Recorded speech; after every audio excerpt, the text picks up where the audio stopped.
Kapag mas mahal ka ng lalaki, wala kang magiging problema. As in, wala. Makakatulog ka sa gabi dahil may peace of mind ka. Binibigyan ka niyang peace of mind at hindi niya hayaan na mag-isip ka at mag-overthink ka. Hindi mo na siya kailangan bantayan kung nagloloko pa siya o meron pa siyang iba. Dahil alam niya ang limitasyon niya bilang boyfriend at bilang lalaki sa ibang tao. Alam niya ang limitasyon niya sa ibang babae at sa mga kaibigan niya. Kapag mas mahal ka ng lalaki, asahan mo na hindi ka niya hayaang umiyak sa gabi nang hindi nag-aayos away. At susuyuin ka lagi sa lahat ng mga misunderstandings niyo. Kapag mas mahal ka ng lalaki, asahan mo na maggagawa lagi ng effort sa'yo para mapasaya ka at nararamdaman ka niya kahit hindi ka nagsasalita. Kapag mas mahal ka ng lalaki, asahan mo na lagi siyang gagawa ng paraan para ma-excite ka at ma-excite kayong dalawa sa relationship nyo.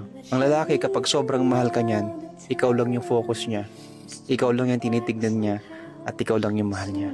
Kaya kapag napunta ka sa lalaking mas mahal ka, napakaswerte mo dahil bibihira lang yung lalaking kaya magmahal ng todo.